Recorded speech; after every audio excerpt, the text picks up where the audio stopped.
Welcome to the Francis Micro Homestead.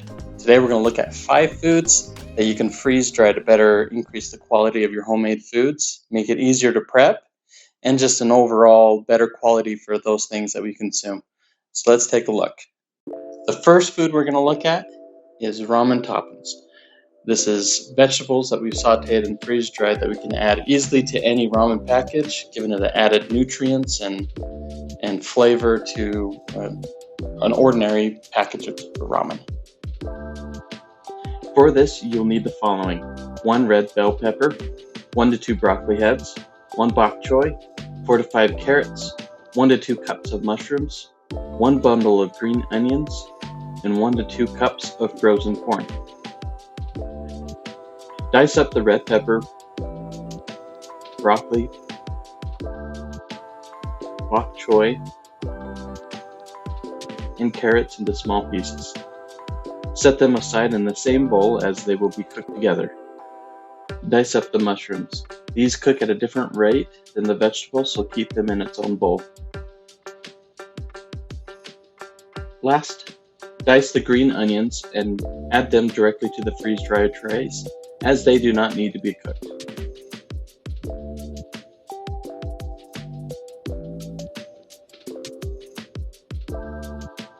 Sauté the vegetables until they are tender and the bok choy becomes translucent. It is a good idea to season the vegetables with salt and pepper while cooking.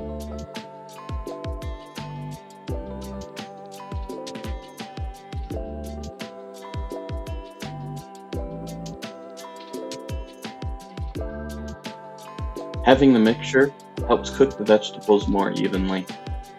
Once they are cooked, add them to the freeze-dried trays.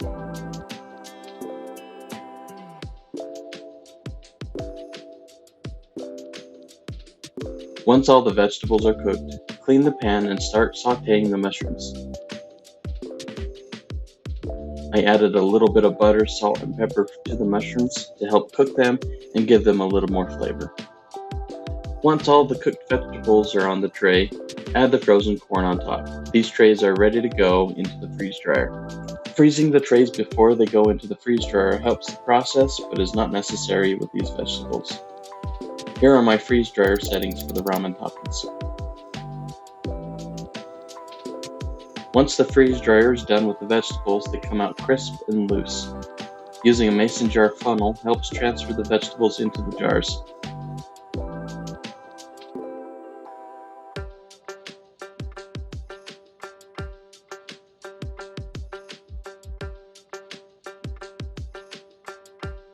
When adding the vegetables, do it so that all the vegetables are mixed well. This makes it so that you get all the different vegetables when you add them to the ramen.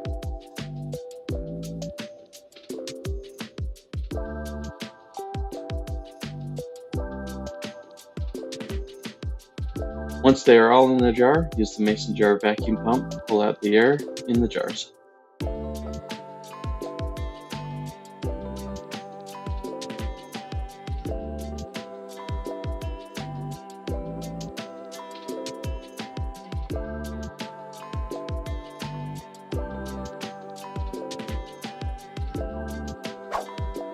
To use the vegetables, make the ramen the way you like it and simply add the amount of vegetables directly into the bowl.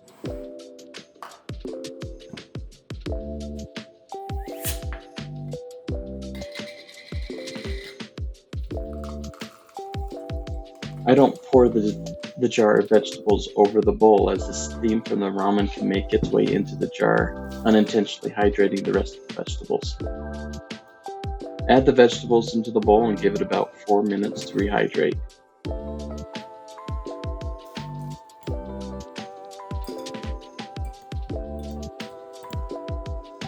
You may need to add more water, as the vegetables do sop up a lot of the ramen broth. So keep some extra water from when you first cook the ramen would be the best for this.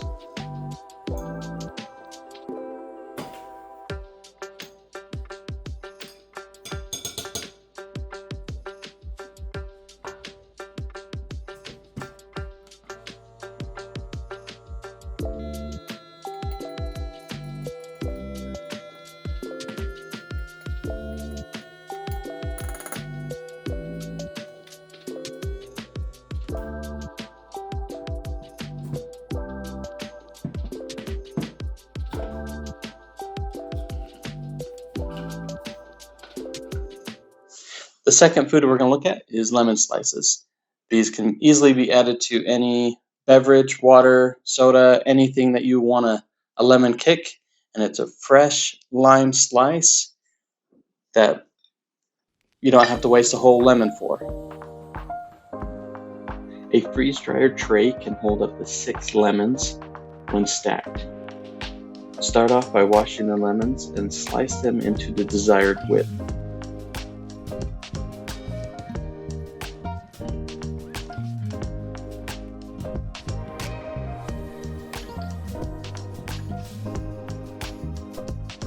When stacking, make sure they do not go too high above the tray's sides.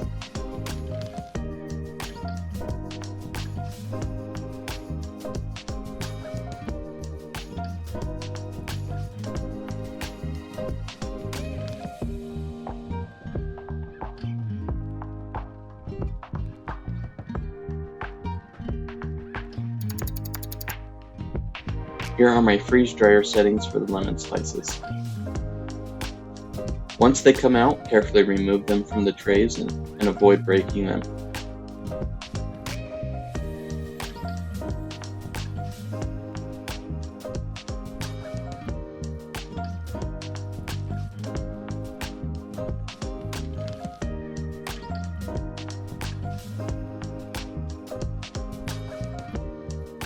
You'll need several jars to hold them as they need space to keep them intact.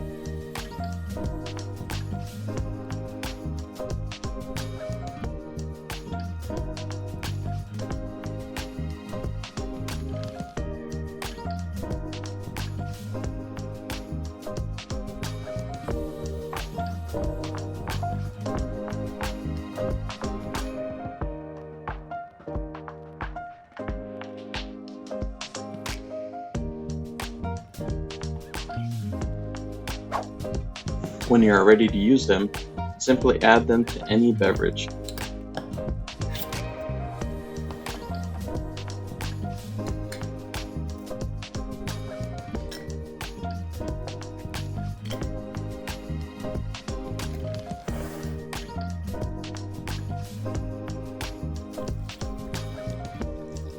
They will float and need a few minutes to hydrate, but once they are hydrated completely, it's like having a fresh lemon slice in your drink.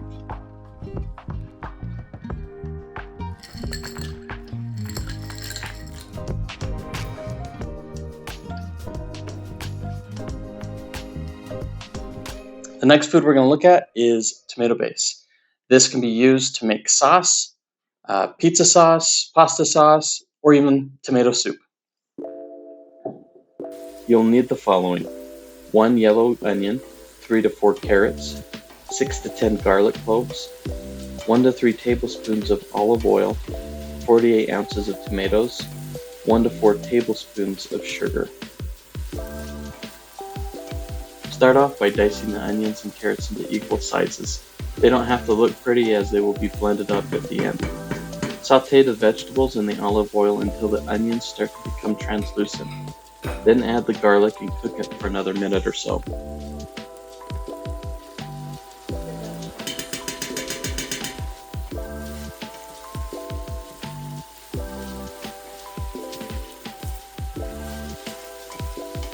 Add the tomatoes and the tomato juice to the pot.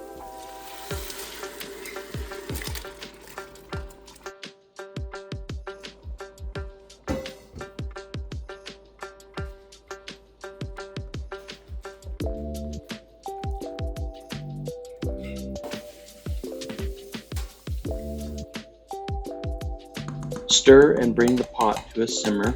Reduce the burner to low heat, cover, and let cook for a minimum of 2 hours. During that time, occasionally stir to keep the bottom from burning.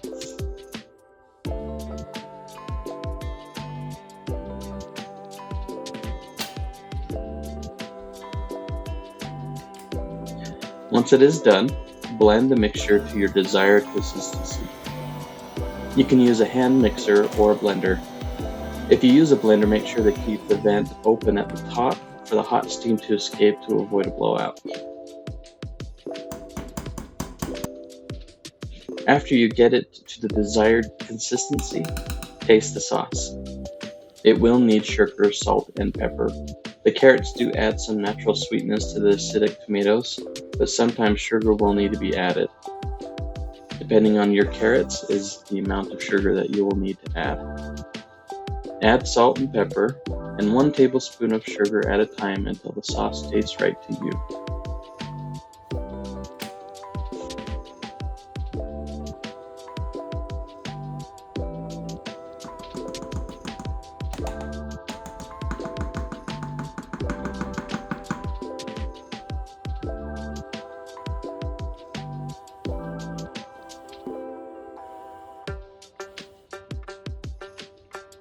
At this point, the base is ready to freeze dry.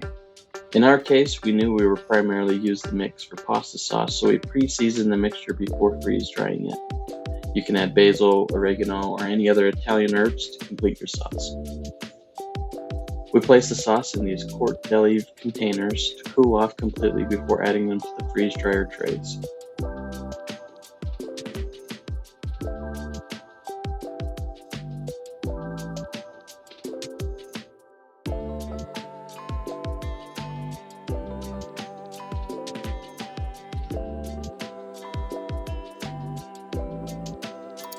Here's the settings we use for the tomato-based sauce. After the freeze dryer is done, the base can be added to a blender and turned into a powder. This will make it easier to store and reconstitute.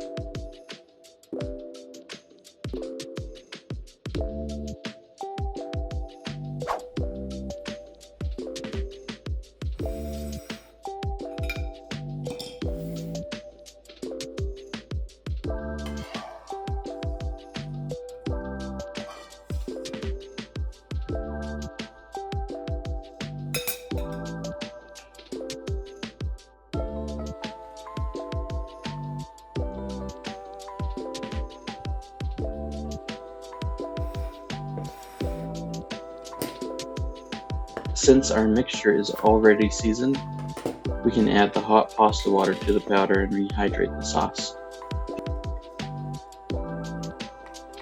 If you choose not to season before freeze drying, just simply add the season to the base once it is reconstituted.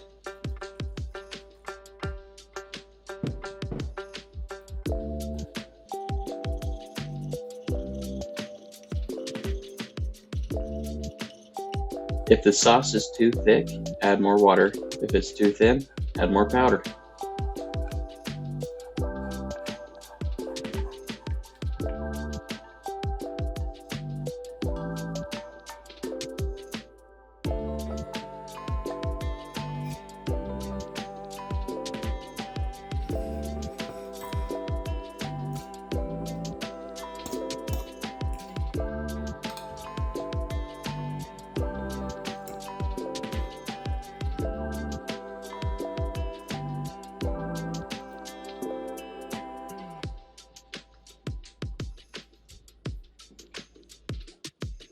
The next food we're going to talk about is my favorite, which is chicken stock.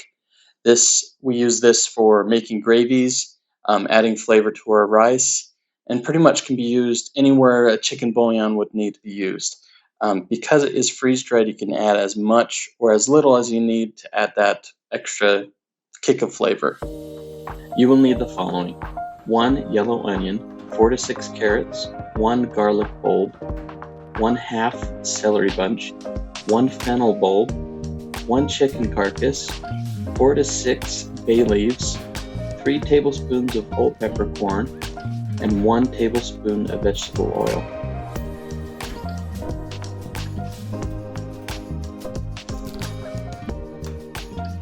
Rough cut the yellow onion, carrots, garlic bulb, celery, and fennel bulb and add them to a large cooking sheet.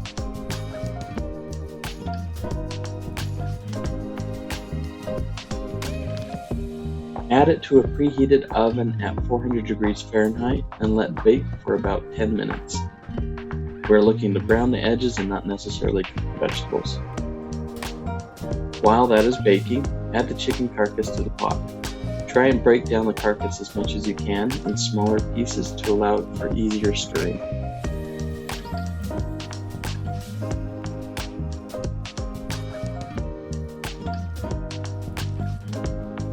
We are heating the pot and rendering the fat while the vegetables are roasting. Add water to the pot when needed to avoid the pieces sticking to the bottom and burning. When the vegetables are ready, add it to the pot and give it one last stir.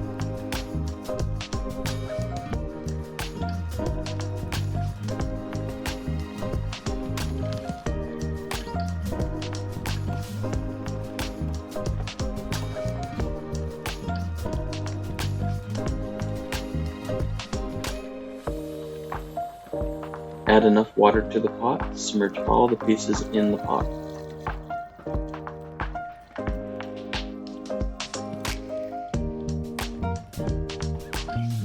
Add the bay leaves and peppercorn and bring it to a boil.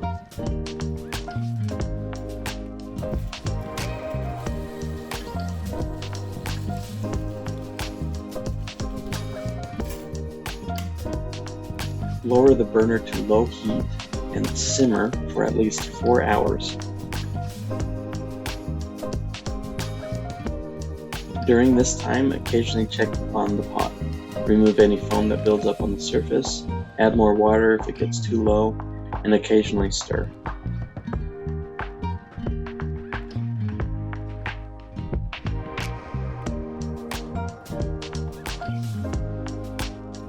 When you're ready, gather the cookie sheet you used earlier, a large metal bowl, and a fine metal strainer.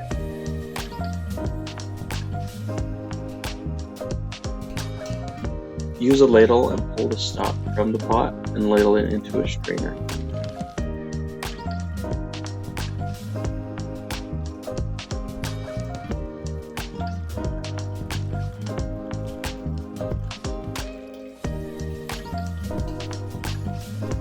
Use a wood spoon to gently move the bits around.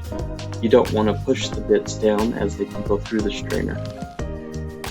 Once it is drained, discard the bits onto the cookie sheet and continue until the pot is empty.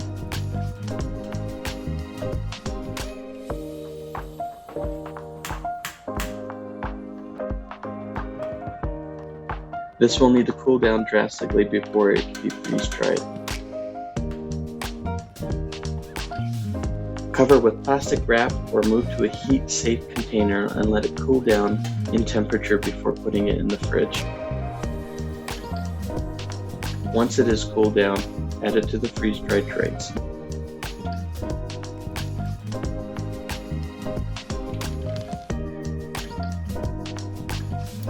Here's the settings for the chicken.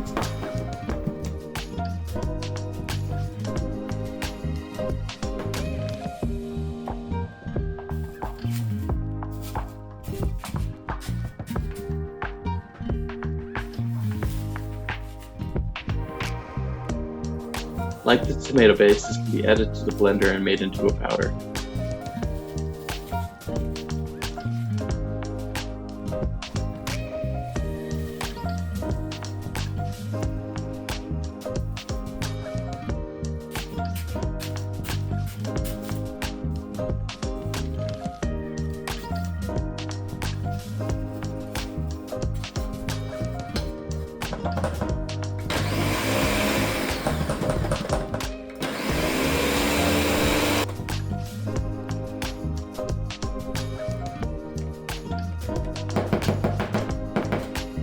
The 3 quarts of stock this made was able to fit into one single pint mason jar.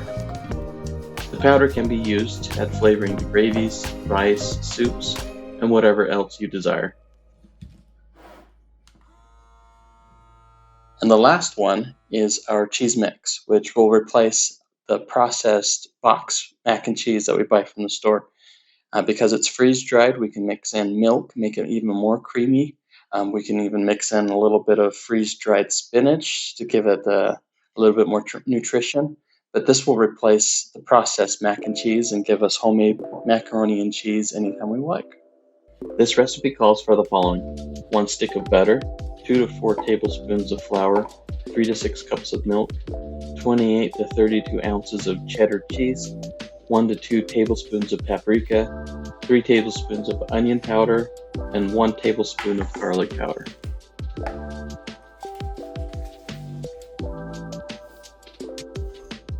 Melt the butter in a large pot and add the flour.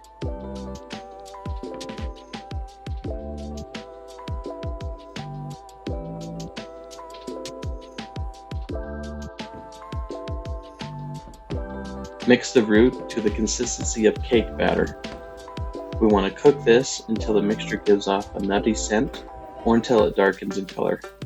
We do not want it to get too dark as it can burn the roux and ruin the sauce. Add about half the milk to the pot. Whisk continually until the mixture becomes very thick.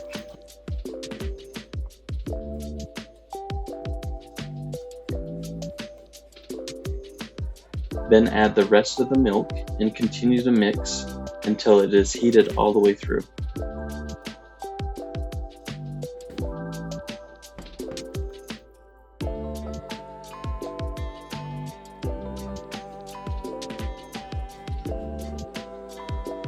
Depending on your mixture, you may need to add more milk. We're looking for a more runnier consistency than gravy. Once it's at the right consistency and temperature, add half the cheese and stir until it is all melted.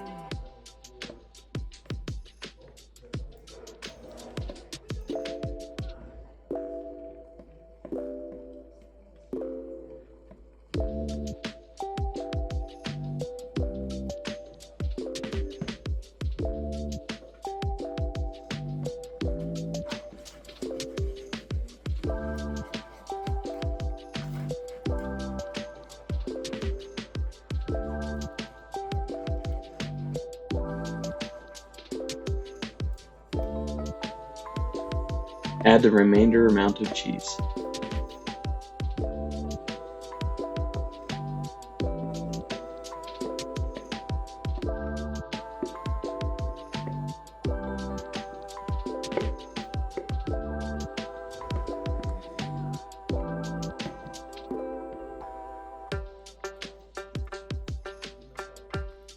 Once it is all melted, add the paprika, onion powder, and garlic and stir to combine.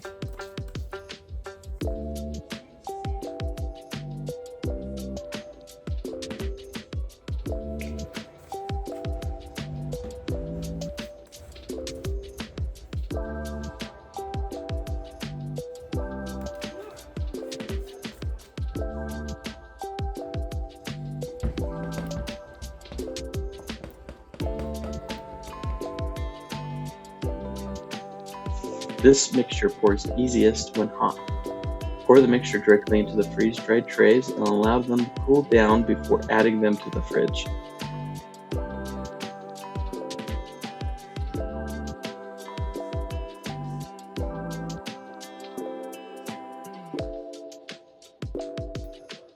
This mixture is very dense and will need more time freezing and drying in the freeze dryer. Here's the settings for the cheese mix.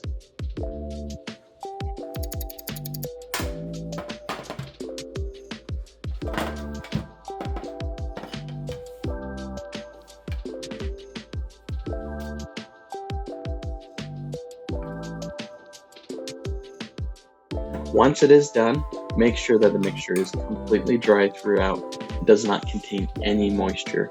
If there are any spots that are questionable, change the settings in the freeze dryer to half the amount of time and then run it again.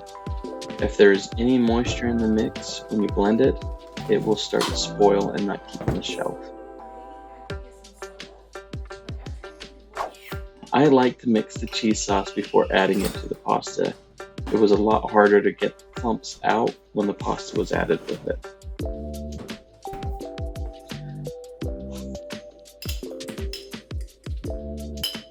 You can add the pasta water that was used to cook the noodles into the mix.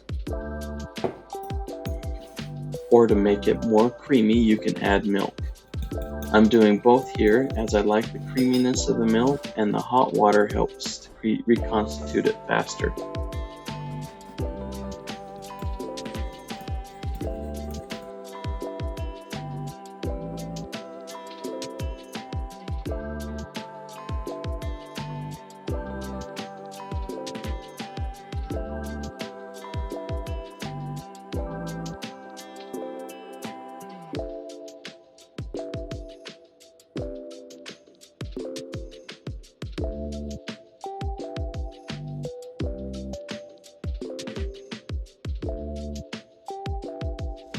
You can have it as thick or thin as you'd like.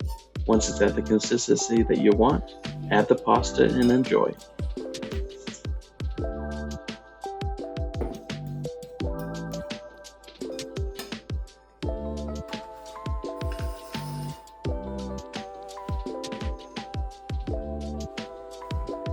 So the reason why these foods are freeze-dried and not just frozen is because they last a whole lot longer than it would be to freeze. If we froze chicken stock, they would last a couple months in the freezer, but because we freeze-dried it and that we are sealing it properly in these mason jars, they can stay good and fresh for up to 2 years. The device that we use to remove the oxygen and the air out of these mason jars is this nice mason jar pump that we bought from Amazon. Link is in the description. But it removes the air from these mason jars, keeping them nice and sealed and nice and airtight and fresh. And fresh, so that they can be used and reused for as long as they last. And this is important because if oxygen and moisture gets into this mixture, it will clump up and it will start to go rancid. So keeping it airtight and fresh is important when freeze drying and keeping them in mason jars. We love using our freeze dryer, and the 6 years that we've been using it, these are some of the foods that we freeze dry that is not food storage.